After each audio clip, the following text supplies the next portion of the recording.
Bem, estou saudando todo mundo aí da Igreja do Messias e Arrucha, o comentário das Escrituras.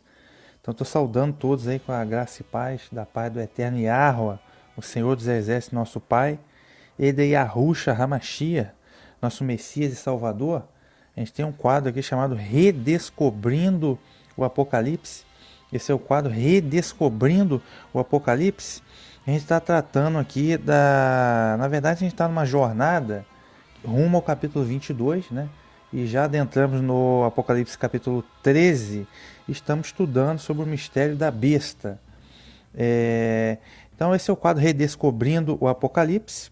O episódio desse momento é o mistério da besta, parte 2, o falso profeta.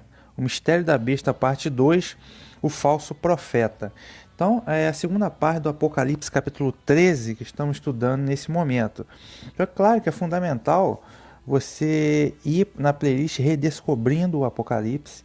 No link da descrição do vídeo e no comentário tem todos os links de todos os episódios, desde o episódio 0, tá, até agora o capítulo 13. É fundamental você assistir a verdade sobre o arrebatamento, a verdade sobre as 70 semanas do Daniel capítulo 9, para você ter o conhecimento necessário até chegar a esse ponto, ok? Porque aquilo que se aprende nas igrejas hoje é extremamente errado e raso e simplório. E para a gente ter o entendimento correto e chegar, não cair de paraquedas no Apocalipse capítulo 13. Então o estudo aqui é um estudo completo, ok? Apocalipse então capítulo 13, a gente estudou já até o verso 10. A gente estudou o mistério da besta, né? A primeira besta que surgiu, 10 cabeças e 7 chifres, né? Então a gente estudou a fase histórica da besta, tá?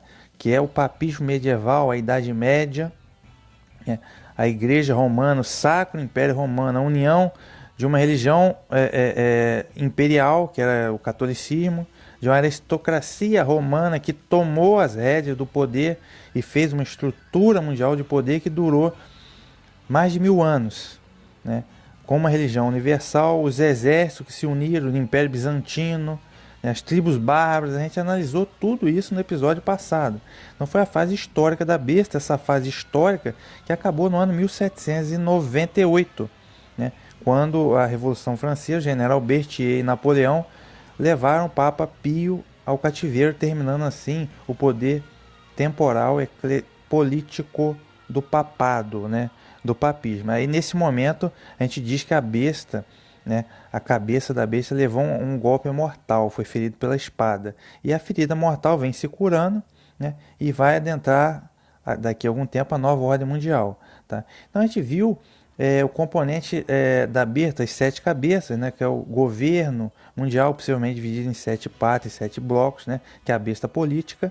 A gente viu os 10 chifres da besta, que lá na fase histórica foram as 10 tribos bárbaras, e agora possivelmente serão 10 potências militares, uma coalizão militar para entregar o poder para o governo mundial, né, a besta que vai reemergir, né. Então a besta militar são os 10 chifres, e tem a besta religião também, que como foi lá na fase histórica o catolicismo, né, que era um mitraísmo, uma religião do Império Romano ecumênica, vai voltar agora com a chaga mortal se curando, o ecumenismo mundial que está sendo liderado pelo próprio Vaticano, né, e que é a grande prostituta, a mulher que está sentada sobre a besta, é a besta religião. Então a gente já viu a besta política, besta militar e besta religião, né? Agora a gente vai ver nesse episódio de hoje a besta econômica, tá? A besta econômica é fundamental, é a mais perigosa nesse amplo sistema. Quem comanda esse amplo sistema é o anti-messias, né? Que vocês chamam anticristo, que é um homem do pecado, um homem que vai liderar todo esse sistema, okay? Mas antes de começar a entender o mistério dessa besta, da segunda besta, que é conhecido como falso profeta, é fundamental a gente ter uma aula, né? Uma aula de história, tá? Para a gente poder entender o sistema. Nessa aula, a gente vai retomar lá ao livro de Reis, ao Rei Salomão. É fundamental a gente entender sobre o rei Salomão. O rei Salomão, que o filho do rei Davi, ele começou muito bem, tá? Como um grande gestor, ele estava sendo abençoado, ele construiu o templo porque ele estava andando nos caminhos de Yahweh. Tá? Ele estava andando nos caminhos de Yahweh. No entanto, todo mundo conhece a história que ele simplesmente se desviou. As mulheres desviaram seu coração e ele começou a seguir ídolos. Ele começou a cultuar vários deuses, entre aspas, deuses, que na verdade são demônios, anjos caídos, né, espíritos maus, enganadores. E ele começou e ele seguiu a idolatria. Né? Ele se perverteu, seguiu a idolatria e ele praticou... Salomão praticou muita magia, rituais idolátricos, enfim. Ele acabou na idolatria, né? Na prática de magia, no culto aos demônios. Tá? Então, ele se rendeu ao, entre aspas, conhecimento, que foi a gnose. Né? A gnose. E esse conhecimento que Salomão absorveu nada mais é do que o luciferianismo, né? Que é a gnose, a, entre aspas, luz que a serpente veio trazer no Jardim do Éden, e que os anjos caídos, né, na era pré-diluviana, apregoaram aos homens, né, que também foi cultuado na Grande Babilônia, Torre de Babel. Né? Então ele se aderiu, ele caiu, né, nesse sistema. Só que Salomão, ele criou um sistema que ele acumulou muita riqueza, tá? Ele acumulou muita riqueza, então ele criou um sistema primeiramente econômico, né? Um sistema que é econômico, em terceiro lugar. Né? Em segundo lugar, um sistema religioso, afinal, ele construiu o templo. Ele construiu o templo, ele criou também um sistema religioso. E ele criou também um sistema político, tá? Porque, afinal de contas, ele era um rei político. Então, vejam que a gente tem 3 pontos aí nessa história. O primeiro ponto, política, né? Afinal de contas, ele era o rei. Segundo ponto, religião. Ele construiu o templo, né, religioso, e ele também aderiu à idolatria, né, ao ecumenismo, ao culto aos demônios. Ele praticou magia, né, ele se desviou mesmo. Então, percebam esses 2 pontos que eu quero chegar: política e religião. Política e religião. Tá? E o terceiro ponto desse sistema que Salomão criou é economia, porque ele acumulou muita riqueza. Então tenha em mente esses 3 pontos: política, religião e economia. Só que esses 3 pontos no aspecto negativo da coisa, tá? Porque Salomão foi para a idolatria, mas ele é, vamos dizer, o patriarca desse sistema corrompido. Mais para frente, os sacerdotes apóstatas continuaram nesse sistema, tá? Mas é o que a gente vê aqui em Ezequiel capítulo 8, as abominações do santuário, tá?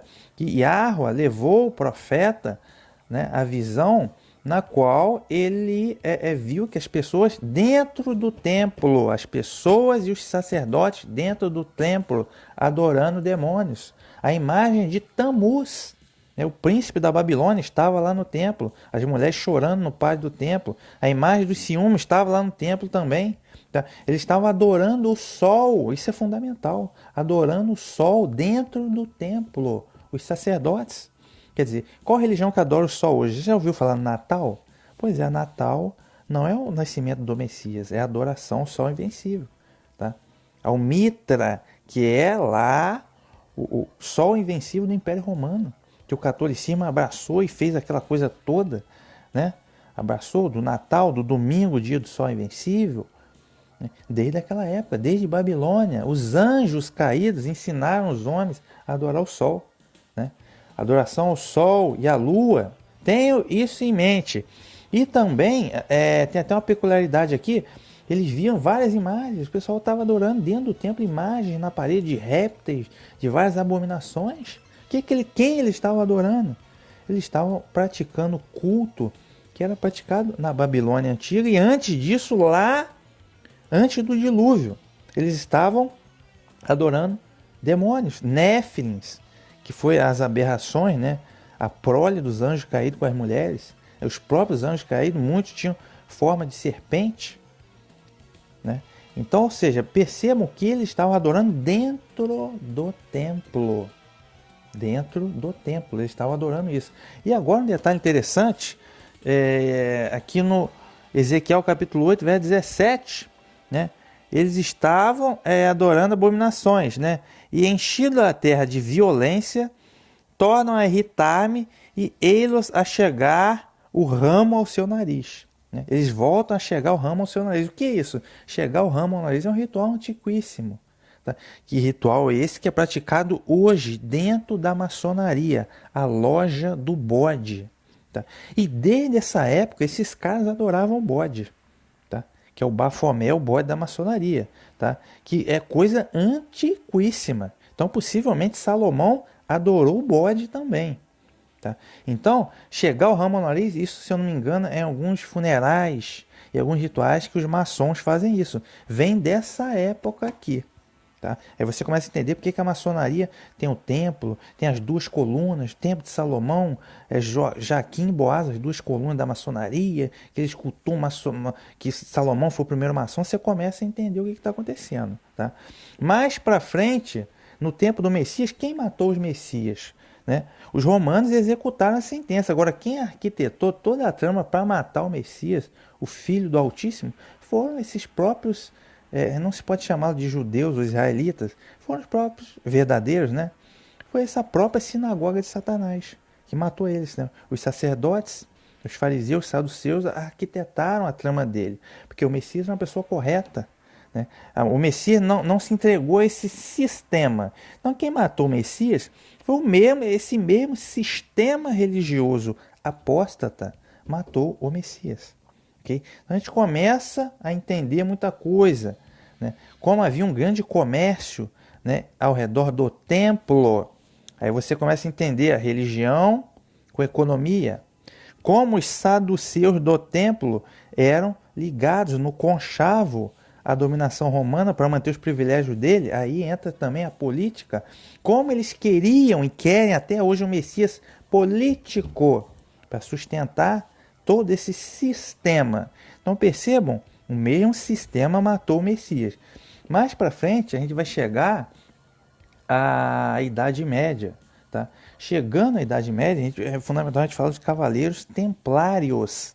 Cavaleiros templários, né, das cruzadas, né? O que os cavaleiros templários queriam com as cruzadas? É libertar Jerusalém dos mouros? Não, que eles queriam uma coisa chamada cabala, tá? Cabala, que é o que o Salomão começou a cultuar também, a cabala.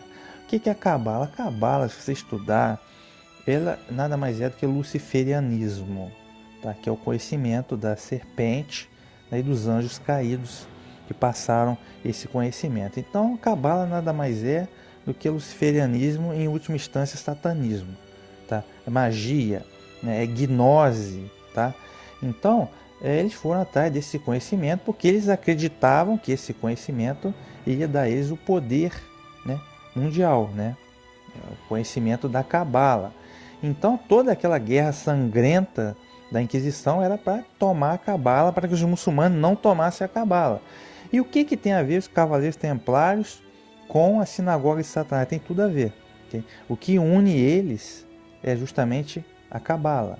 Cavaleiros templários que foram mais tarde perseguidos, né, expulsos pela Igreja Católica e vieram a se tornar mais tarde a maçonaria, né, que surgiu na Escócia, ressurgiram na Escócia.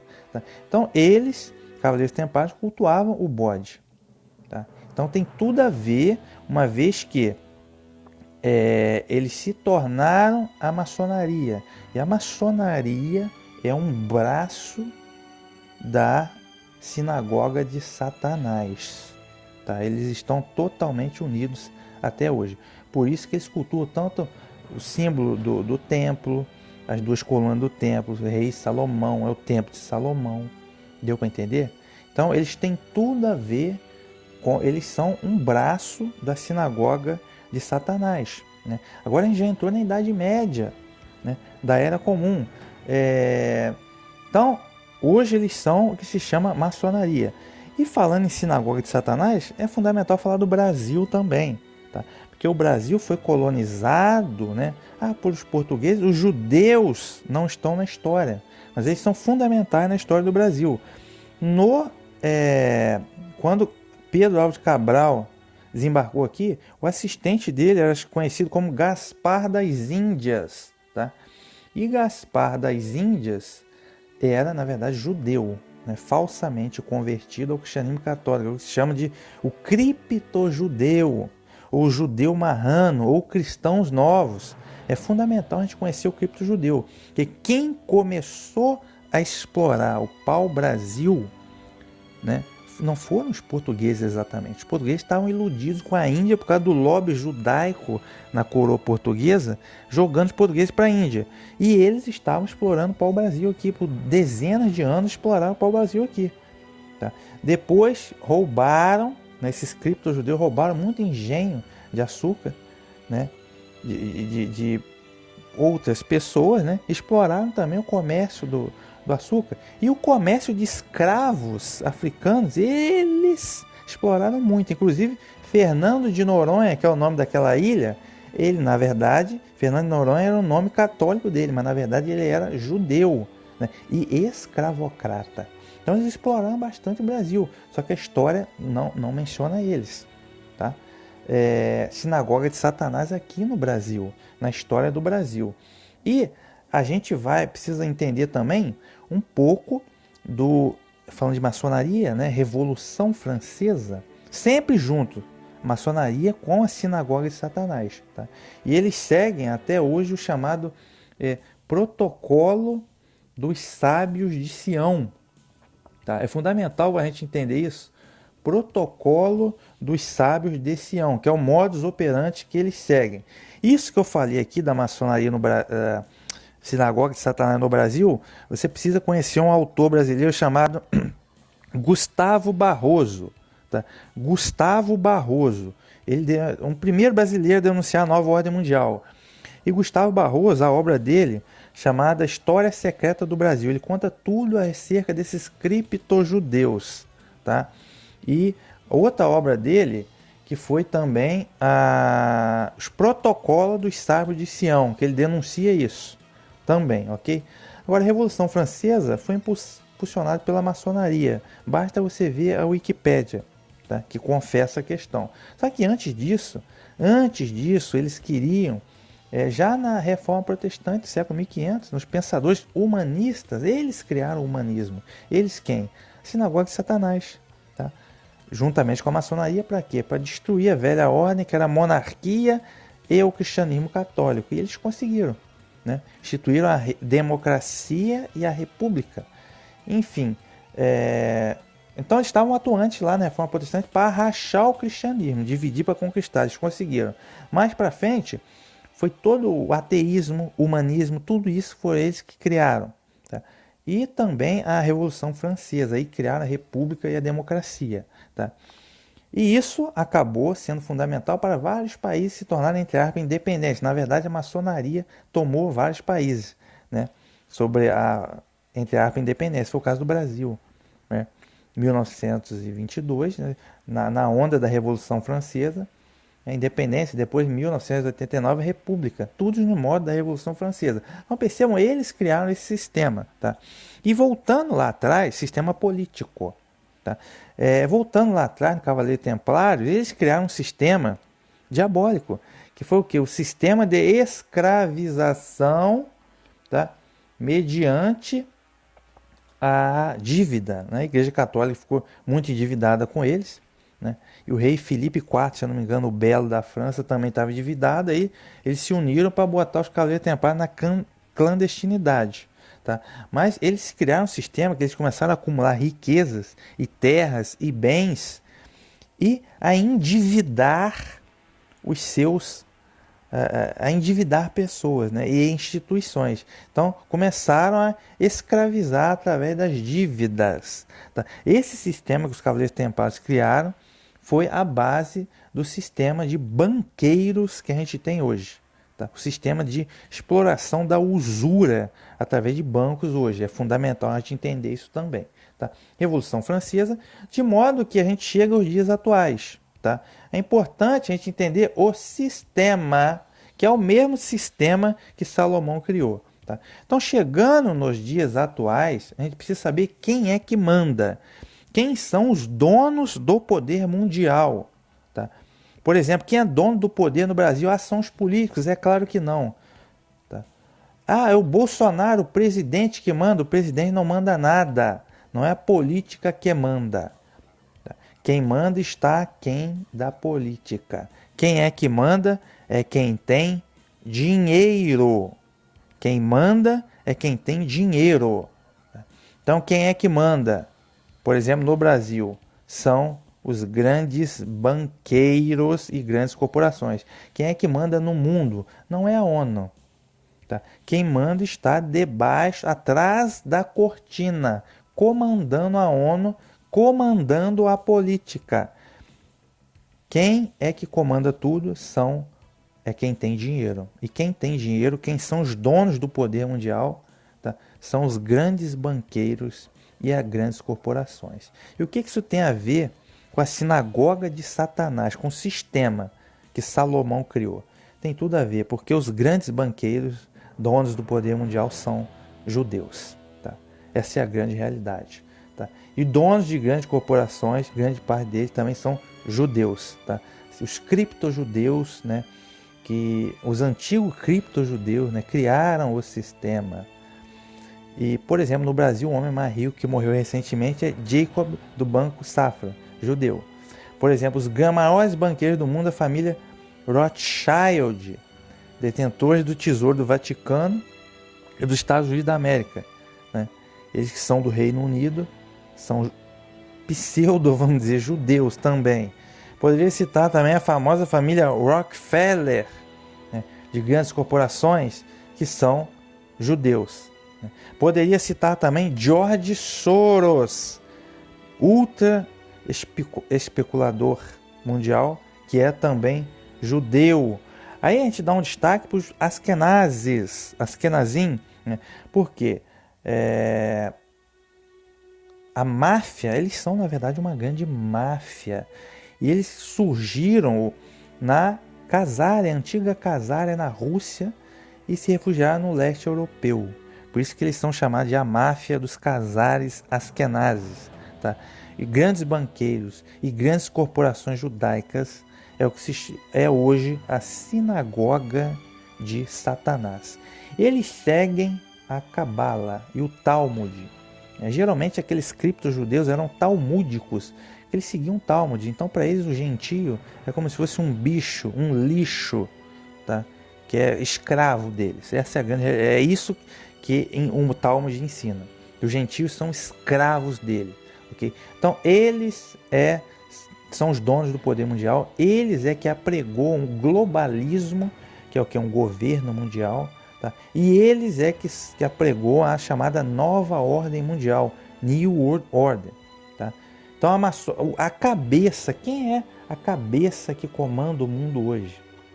O sistema, Satanás, é claro, mas a cabeça da coisa é a sinagoga de Satanás. Esse movimento que eles criaram é primeiramente econômico, né? Econômico, porque eles mandam no dinheiro.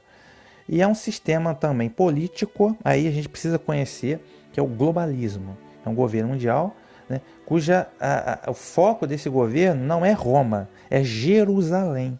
Por que é Jerusalém? Por causa daquela mesma cabala, lá da época, por causa do templo de Salomão, por causa do mesmo sistema que Salomão criou. Tá? Então, é o que se chama de sionismo político. E é fundamental que você entenda isso, tá? Que você entenda sobre o sionismo político, que é a maior potência mundial hoje, quem governa todo o sistema. Muita gente acha não é a China, não é a China. Quem criou o Partido Comunista Chinês? Você sabe me dizer? Quem criou o Partido Comunista Chinês foram eles mesmos, a sinagoga de Satanás. Quem criou o comunismo? Karl Marx. Mas Karl Marx era o quê? Karl Marx era judeu. O pai dele era rabino, o avô dele era rabino. Ele pregava o ateísmo para enfraquecer o cristianismo. Mas ele era judeu. Então, eles criaram o comunismo. tá? O maior genocida mundial, o sistema que mais matou na história foi o comunismo. E eles criaram o comunismo, né? A família Rothschild patrocinou a Revolução Russa, né? Eles eram maçons. Trotsky, Lenin, Stalin, todos eles eram maçons de alto grau, né? Patrocinados pela sinagoga de Satanás. Então, quantos milhões e milhões de cristãos ortodoxos eles mataram na Rússia? E ninguém fala nada. Mas do Holocausto foram muitos menos milhões de judeus, né, mortos por Hitler, e eles falam a todo momento. Por que isso? Eles criaram o comunismo. Tá? Então, ou seja, muita gente nunca, aposto que você nunca ouviu falar no sionismo político, porque eles estão aquém da política, eles não se sujeitam à política, é a política que se sujeita a eles. A ONU, os presidentes de todos os países, né, se sujeitam a eles. Então, também convém a gente falar da Illuminati, né? Illuminati também é um braço deles também. Maçonaria e Illuminati se confundem. Mas o que une isso? Maçonaria, Illuminati com sinagoga de Satanás, o sionismo político. O que une essa gente? É a Cabala. É a Cabala, não se iluda. Eles não servem o, entre aspas, Antigo Testamento de Moisés, da lei, não. Eles são talmúdicos. Eles são talmúdicos, são conspiracionistas, seguem o Talmud e a Cabala. O que eles seguem mesmo é o luciferianismo, que é a religião da serpente dos anjos caídos. Então, o que une essa gente toda, e o que une também, que eu falei no episódio passado, a aristocracia jesuíta, que é quem comanda o Vaticano, é uma das maiores potências mundiais, a aristocracia jesuíta, o que une eles, se eles são de Roma, com a sinagoga de Satanás? A Cabala. E a maçonaria faz o meio de campo. Então, ou seja, nesse grande sistema mundial, quem comanda esse sistema judaico, maçônico, cabalístico, sionista, tá? Esse é o sistema que eles criaram hoje. E tudo começou lá com o rei Salomão. Claro que o observador comum não faz a ideia que essas coisas são assim. Por quê? Porque é Netflix, é novela da Globo, é Big Brother, né? A pessoa é futebol, a pessoa não conhece nada disso, ok? Então, ou seja, a cabeça do sistema é a sinagoga de Satanás, o sionismo político. Eles criaram tudo, tá? Eles comandam a mídia, Hollywood, tá? As notícias internacionais, as agências internacionais de notícias, eles comandam tudo, tá? Os bancos, eles comandam. Por exemplo, agora o banco, a autonomia do Banco Central do Brasil, não entregamos os bancos para eles, né, para escravizar a gente. Então, preciso que você entenda esse sistema. Então, os países estão extremamente endividados, né, com a FMI, eles emprestam dinheiro e é o sistema de escravização através das dívidas. Por isso que o Brasil está tão endividado, né? E vários presidentes que ele coloca são todos maçons. Ok? Então eu preciso que a gente conheça isso. Eu preciso que você estude sobre o sionismo político. É fundamental você entender isso. Tá? Outro ponto, o Israel atual. Não se iluda. Não seja tolo. O Estado de Israel atual não é bíblico. Não é o Israel bíblico. Isso aí foi uma invenção da sinagoga de Satanás. Tá? Eles fizeram a Primeira Guerra Mundial. Tá? Eles fizeram a Primeira Guerra Mundial para quê? Para matar os Goim, os não-judeus. Tá? Depois da Primeira Guerra Mundial, curiosamente, surgiu a Liga das Nações, que viria a ser a ONU, e surgiu o Lar Nacional da Palestina. Né? Vejam bem. Aí depois da Segunda Guerra Mundial, fomentada também sempre por eles, quem fomenta essa guerra é os agentes dos Illuminati. Ok? Leia a carta de Albert Pike, tá? Sumo pontífice da maçonaria. Mas, depois da Segunda Guerra Mundial, aí surgiu o Estado de Israel em 1948. Você acha que foi coincidência? Depois do Holocausto? Não, foi tudo armado. Tudo, de certa forma, arquitetado para chegar no ponto dele, no Estado de Israel. E depois surgiu a ONU também, depois da Segunda Guerra Mundial, ok? Então percebam, um governo de caráter mundial com foco em Jerusalém, né? Por causa da Cabala. Então percebam o sistema como funciona o sistema deles. Então acho que a gente pode... Lógico que a Segunda Guerra Mundial foi fundamental, porque Hitler fez lá meio que um cachorro louco, né, pelo nacionalismo contra as potências internacionais que representavam o quê? O sionismo político, as potências ocidentais sionistas. Eles venceram a guerra e eles comandam o mundo hoje, ok? É assim que funciona. Eles são a nova ordem mundial, tá? Nova ordem econômica mundial, porque eles, os grandes banqueiros, comandam a economia, então eles comandam a política a nível mundial, tá? Preciso que vocês entendam o sistema, tá? Esse sistema que eles estão criando começou lá com o rei Salomão. Agora sim, vamos... É uma introdução longa, mas é fundamental a gente entender de história e da geopolítica atual, para a gente poder entender bem, porque a fase histórica do Apocalipse, ela acabou. Né? Acabou aqui no comecinho do capítulo 13, meado do capítulo 13. A partir de agora, capítulo 13 do Apocalipse, verso 11 para frente, meus irmãos e minhas irmãs, não aconteceu ainda. Tá? Não aconteceu ainda. Então, a gente precisa ter muita atenção, porque são eventos que vão acontecer e a gente já viu. No capítulo 11, a Revolução Francesa. No capítulo 12, o papismo medieval. No capítulo 8, as guerras das tribos bárbaras. No capítulo 9, do Apocalipse, a gente já viu o Império Turco Otomano, o surgimento do islamismo. A gente sabe que as coisas do Apocalipse são coisas sérias. E são coisa pujante. Então, a gente tem que ter noção do que vai acontecer. Porque não vai ser brincadeira de criança. Então vamos lá. Só beber uma água aqui rapidinho.